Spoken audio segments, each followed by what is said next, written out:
Hi, today let's discuss about the problem array subset. So the goal is to find array B whether it is a subset of array A or not.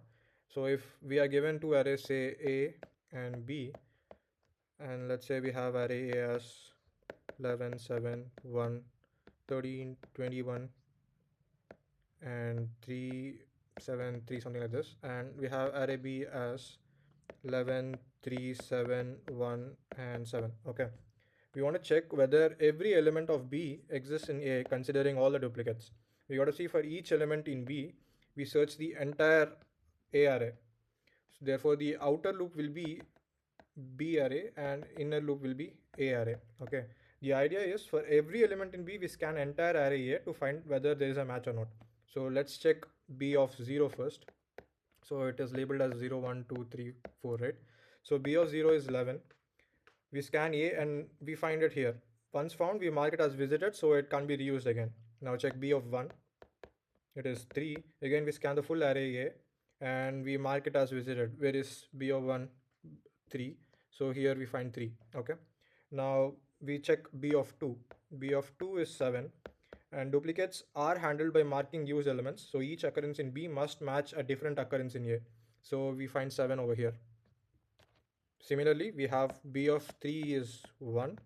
This is found. And B of 4 is equals to 7. This is found as well in array A. Okay. We continue this process for all elements of B. If every element is found, then it means that B is a subset of A. And let us for suppose have two arrays, say 10, 5, 2, 23, and 19. And we have 19, 5, and 3. If at any point an element of B is not found in A, we immediately return false. So that is the false condition, that is a failure condition. So what exactly is happening in this particular approach? We have B loop, we have A loop, under which we have another. So it's basically a nested loop approach. So for every element in B, we are scanning the entire A here. This approach uses nested loops, as I said, which makes it inefficient for large arrays. So if you have a lot of elements in an array, it is very inefficient. So the time complexity is big O of m into n, because for each element in B, we scan the entire A, and space complexity will be big O of 1 since no extra data structure is used. Now let us look at its coding part in a jiffy, but keep this in mind that this approach is great for understanding, but not for large input values. So it is not suitable for that. All right, let's code this naive approach quickly. We have a function defined here that takes two arrays A and B. Let us get the sizes of the arrays. So m comma n is length of array A and length of array B. Okay. I'm storing the sizes of both arrays so the code is more readable later. The first edge case is if B is empty, it means that it is always a subset of A. So if n is equals to n, we return true. And for the second edge case where A is empty and B is not, then obviously B can't be a subset of A. So if m is equals to 0, then we simply return false. Okay. Now that the edge cases are covered, let's get onto the main part. The next step is to make the outer loop. So for I in range of n, this basically iterates over every element of array B, because each element of B must exist in A. So let us also keep a found flag and initialize with false initially. Okay, why am I doing this? I'm using a flag to track whether the current element of B is found in array A or not. Now let's come to the inner loop. So for the current element in B, I'll scan the entire array A to find a match. So for j in range of m, if B of I is equals to A of j, if the current element of B matches an element in A, then we have found it. So we got to mark that we visited that node plus we found it. So basically the found flag will turn true and A of j becomes -1 and we break out of the loop. So once I found, I mark it as used by setting it to -1, so it won't be reused for another element of B. Then I break out of the inner loop. And we also need to check if the element is not found. So what we need to do is, if not found, then we return false. So if after scanning the entire array A, the element is still not found, then B is not a subset of A, so I return false immediately. And if all elements of B are found successfully, then B is a subset of A, and we simply return true. Okay, now let's go ahead and run this code. So these are the test cases. You can just have a look at these test cases. As we can see, we are able to pass all the cases. Now let's look at a slightly optimized approach. Let us look at a slightly optimized approach over our previous one.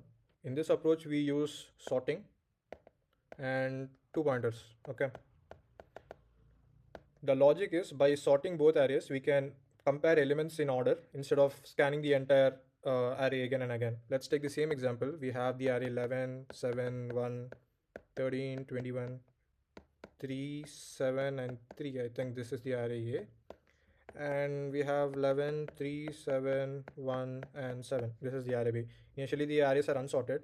So after sorting, A will become 1, 3, 3, 7.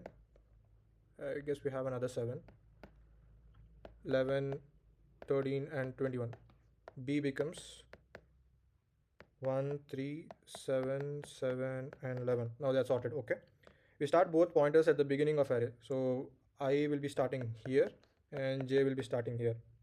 The case one is if both the elements match, that is A of I, let's say this is case one, A of I is equals to B of J, we move both pointers forward. So these two are matching, so we move both the pointers forward. That is, we have I plus plus and J plus plus. Okay. In case 2, if A of I, suppose, is less than B of J, it means that if element A is smaller, we move pointer A to catch up. So we simply move I plus plus. Okay. In the case 3, if A of I is greater than B of J, that is, if A of I becomes greater than B of J, it means B of J is missing from A. So we immediately return false. So this is the failure condition. Okay. In case we successfully match all elements of B, then it means B is a subset of A. The point to be noted here is that duplicates are handled naturally because each match moves the pointers forward.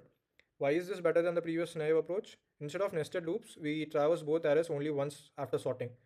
Here, sorting takes the most time and the comparison is linear, obviously, since we did only one pass.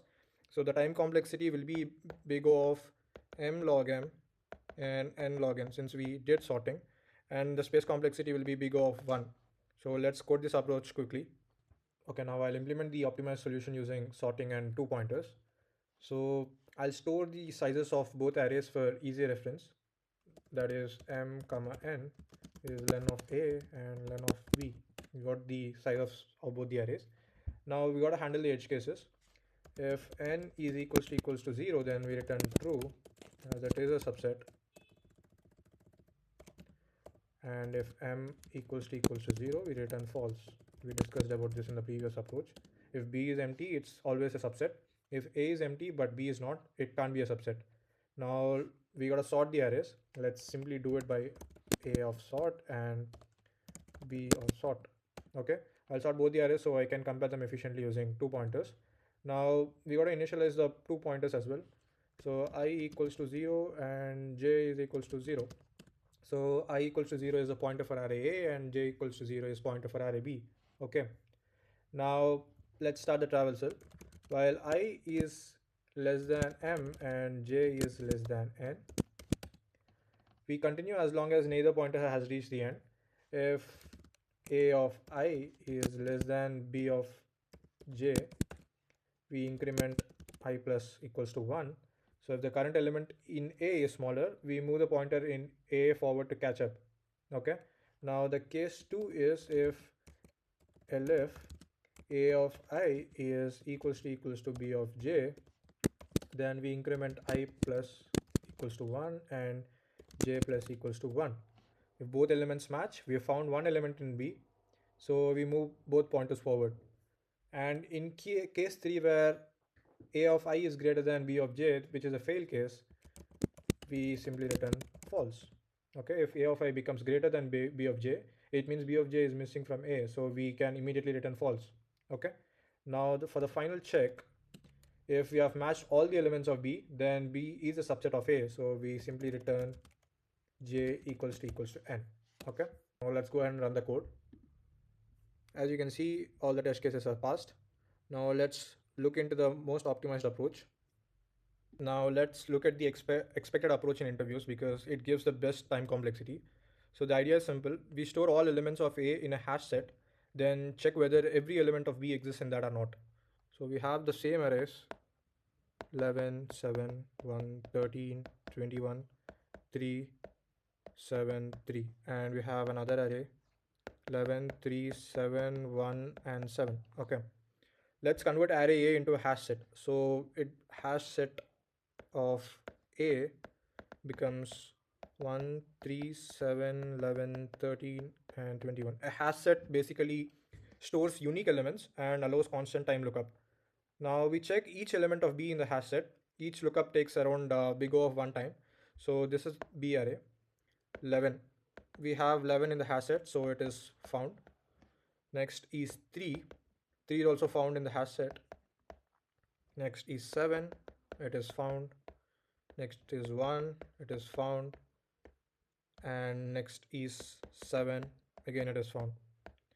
In a failure case where any element of B is missing in the hash set, we kind of immediately return false. So here we are avoiding nested loops and sorting by using a hash set. So that's why this approach is very fast. And also, since the problem only asks whether elements exist or not, a set is sufficient even if A has duplicates or not. So basically the time complexity will be big of m plus n, where m is the size of array A and n is the size of array B. And the space complexity will be big of m since extra space is used for the hash set.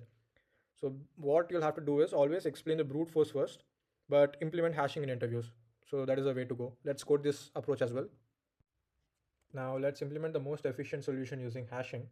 So first we need to get the lengths as usual. M comma n is len of A comma len of B. Okay.